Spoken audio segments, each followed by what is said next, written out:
parents, the child goes to the teacher who will guide that child.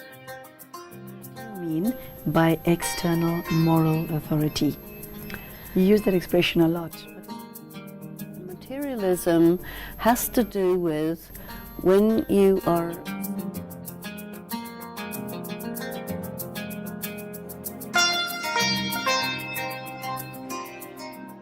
Hello, it's great to have all of you back in the series entitled The Course in Values and Spirituality.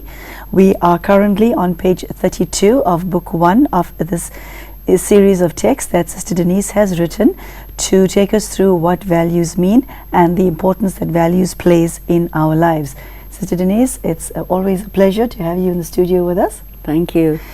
This particular chapter starts off with the classification of values, and in this chapter we will be dealing with the classification of values, and we start off looking at universal values. I'd like to read the first part to the viewer. Universal values are eternal, spiritual, and do not change over time. They predate religion. They originate from the divine. They are the aim and objective of the religions and of all seekers of truth. They are the aim and objective of religions and of all seekers of truth. They include aesthetic values, which reflect the beauty and inspire awe of the divine. They also include pure mathematics, which is the language of absolute values. 2 + 2 = 4 always. The concept of zero is the interface between science and spirituality, between material reality and spiritual reality. In spirituality, zero is silence, and in science, zero means no activity. Zero is an infinitesimal point in spirituality, that is, the point of light. Zero is the absence of matter in science, that is, no space, no time, no weight, no size. Sister Denise, when I read this, I was surprised to know that there's something called universal values, given the diversity of the population that we have on the planet today. You find situations where not even people from the same nuclear family can agree on what universal values are. So tell us why you've started the classification of values on this note. You know, at the time of writing, we were very much part of the concept that there is such a thing as universal values, and it's just a matter of putting your finger on it and defining it. But now I rather not use the term universal values, because I think that it's not the right way. People are looking for something universal that everybody will agree to. And of course, you know, mathematical values are absolute values, but mathematics is a language. So I think that you can talk about universal virtues because they have a divine source. But value is all about whether you put it up or down or where you know. It is a person, a human being, who assigns value to something. And in those days, we were really thinking that a value is a real thing. But actually, I'm now thinking that it's all relative. A real thing, which doesn't have a human source, is a virtue, is my thinking now, or spiritual power.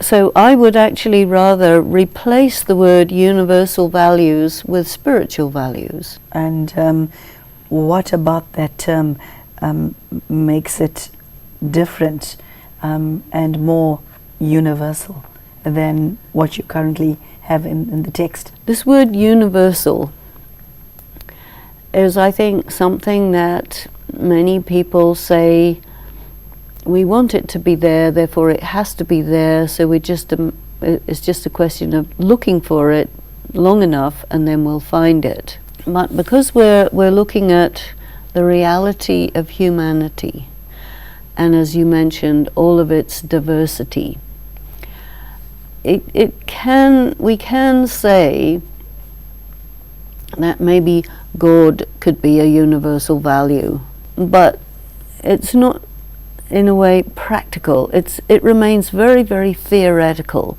and as you have mentioned a few times in this course, we really want to deal with down-to-earth practical things. So we decided, okay, we can have universal values, human values, temporal values, but this whole section here, to me, at this time in my thinking, I am questioning it.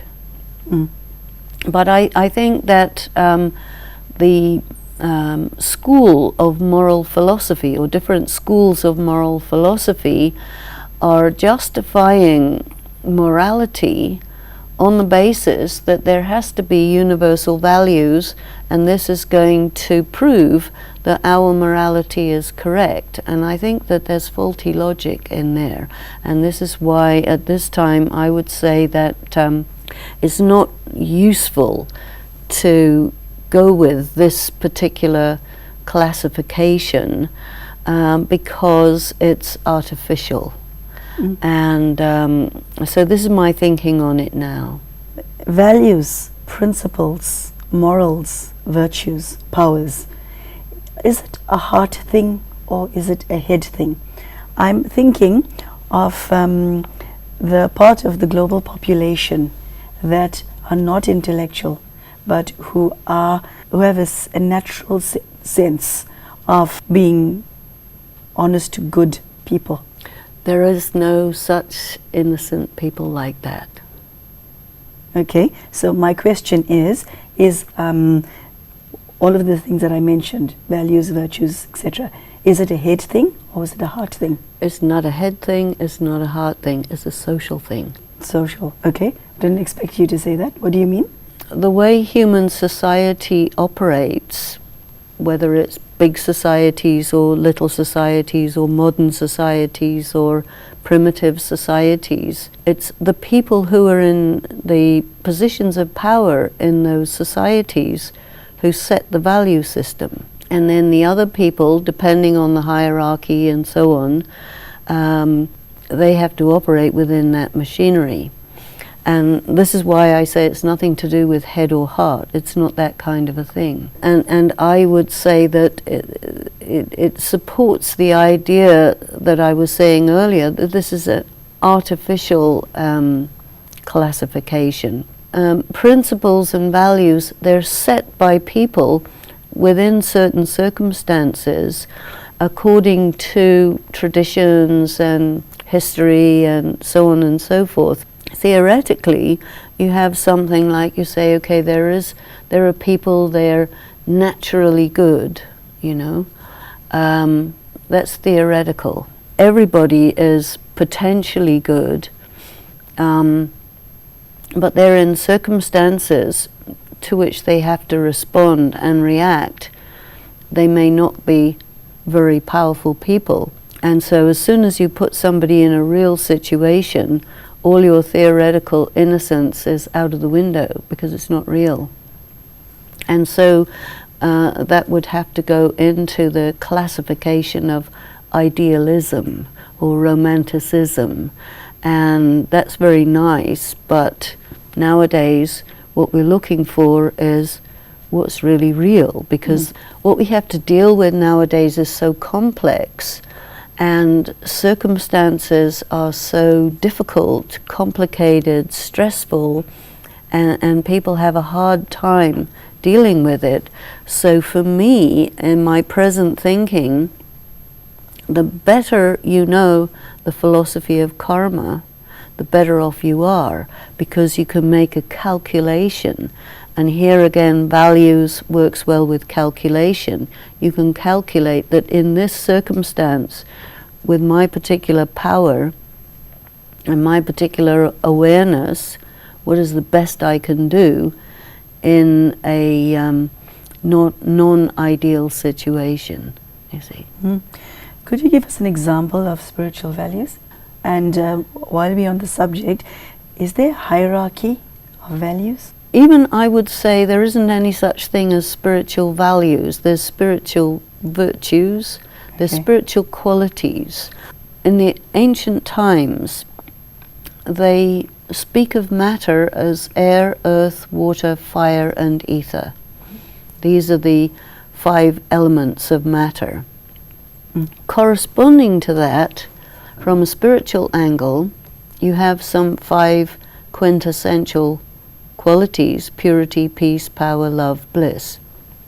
So I would rank those very, very high. And also, it is said in spirituality that these are the essential qualities of a human soul. And God, the Supreme Soul, is described as the ocean of and source of these qualities. In spiritual practice, the idea is this: you're weak and depleted in these 5 essential qualities. And due to that, the actions you do are weak. And the consequences of that is suffering. So the whole question of morals and values and everything exists because of this situation that human beings, because of weakness, perform negative action which creates human suffering. So the problem of human suffering created the phenomenon of morality and values and ethics as an attempt by the suffering humanity to limit the amount of suffering and try and get out of that situation. And it worked to some extent. And the present time that we are in, from my angle, I would say that we have access to God, which we didn't have before in the same way, and that we have access to more information than we had, enabling us to respond to the problem of human suffering in a different way. And the different way is, I accept, recognize, realize that I'm a spirit, not a body, and I'm spiritually depleted, and the only way I can change that is to go to the source and get repleted or filled up again. And the automatic consequence of that is the karma that you do corresponds to what you are and brings you into human happiness, so your human suffering is finished. And this is why God is known as the purifier. And so then it means we looking at the concept of values with different eyes, which means you have to really think about it, because what we had accepted as unquestionably the right thing now becomes under question. So that puts us in maybe an even more difficult situation than we were in before, because we have to say everything is under question. We have to go to fundamentals and start again from zero. And I think that's not a bad thing. I do think that the energy of God is... Sorry, may I interrupt? Are you saying whatever we understood about ourselves is wrong? It's under question. I mean... That's very disconcerting. Well, put it this way. Conventional morality is based on the idea that you're either a male or a female. Spirituality says, sorry, you're genderless. And so most of the value systems are based on males are like this, females are like that. Spirituality says, actually, everyone's a soul. And so there's only one type of human, a soul, not 2 types, males and females. I'm listening to you and I'm thinking that if somebody is going through this, as we are going through this course, the tectonic plates of their lives is going to shift. Well, yeah. And that's going to cause tsunamis. Well, this is the thing, you know, this is why we have an issue of identity. Who am I? What am I? You see, nowadays, people are saying women should have equal rights to men. morality says, well, they can't have equal rights to men because they're second-class people. And spirituality says it's an artificial argument, because if you bring in the concept of reincarnation, which is another whole concept, in the concept of reincarnation, a human soul sometimes takes a male form, sometimes takes a female form. And in the cycle of reincarnation, in a general way, you have the same number of male and female incarnations. So you really cannot say which one you are. Otherwise, conventional morality thinks of male souls and female souls, having male bodies and female bodies. But spirituality says, no, it isn't like that. So we're going to, as you say, huge tectonic shift, and the fundamentals of morality are coming under question.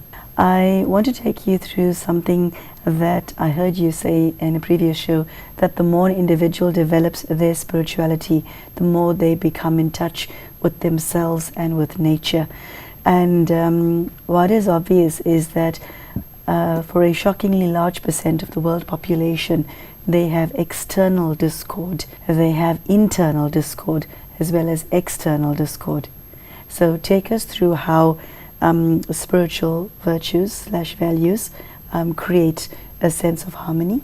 Discord, also you can say disharmony. When you feel good, you're full of energy, you're not afraid of challenges. What I think the new point that we're looking at here is that a soul gets depleted and does things against itself which causes suffering. So the solution, which is a very new solution, is your connection with the divine or God, or however you want to put it, is going to bring you back to what you are and who you are. And then all of the different broken up parts of yourself will find their right place, and there you will be again in tune and back in harmony. And that is the whole purpose of spirituality. So I would say that we are at a identity crisis, a values crisis, a spiritual crisis, a social crisis. The world is in many different kinds of crisis, and in a critical situation, people are saying, what's happening? And so I think people are really oriented towards fundamental questions, not as a nice exercise in philosophical meandering, but you know, it's a real issue. It's a matter of survival, not physical survival, but really your spiritual survival. And because of that, I think people are much more open to ideas that previously they say, oh, no, we don't want any new ideas, we're just fine. But now we can't say we're just fine. We're saying it's confusing, it's falling apart, we don't know what's going on. Help, somebody help, you know? Who can you trust? Ultimately, you have to trust your conscience. So again, we go back to the conscience. How do I recognize what's real, what's not real, what's right, what's not right? It's an inner thing. So when people are having internal discord, you can't get to that still point of silence. You see, the soul is itself that, a still point of silence, a still point of light, and you just need strength to get there. And when you turn to the divine, you get the strength to get there, and then you can start the process, you can say, of reconstructing yourself. Through understanding all of what you just said, I'm thinking from a very realistic perspective, people still have to deal with life, with their daily issues, with their own weaknesses, with their dark side. How does understanding what you said are the intrinsic qualities of the soul, how does it help you deal with the daily realities of what is for most people a very difficult life and a difficult time? Or how does this understanding help you when you're facing physical health issues, economic woes, your relationships may be in turmoil, your life may be a mess, but you're wanting to use spirituality to resolve all of these issues in your life. How do you bring the two together? You see, it's a crisis of faith, and there are 4 kinds of faith that we look at. And the first one is faith in yourself. If I say faith in myself, that I am indestructible, it gives me something against the fear of getting destroyed. And people are afraid of everything falling apart, or they can't stand it, or something like this, or even people go to suicide as an extreme measure when everything is just unmanageable. So it's like an aphorism or a statement to yourself. You say to yourself, I am a pure, peaceful, powerful, loving, blissful being of light. I cannot be destroyed. That's the definition of me. So this is your ground of being. And going there with faith that that is true gives you a starting off point. Even when situations are really, really bad, you go there and it gives you power. From there, you begin to add. When people are told you are a perishable body, it's depressing. And then when circumstances tell you you have no value, you're going to be destroyed, whatever, it sinks people into the darkest of deep holes. And in the face of such a potential bad hole, you say to yourself, no, I am a soul. Souls are immortal, they're imperishable, they're indestructible. That is what I am. You see, it gives you the power to face. And I've been talking quite a lot about virtues, peace, purity, gentleness. Lots of different kinds of virtues are there. Now, if a person is all full of virtues, virtues are symbolized by flowers. Now, if you have a beautiful flower garden in the face of a big storm, that storm will destroy that flower garden. And so just being virtuous alone is not enough. You have to have power. And so the connection between a depleted soul and the Supreme Being causes all the energy of the Supreme Being to get pulled into the soul.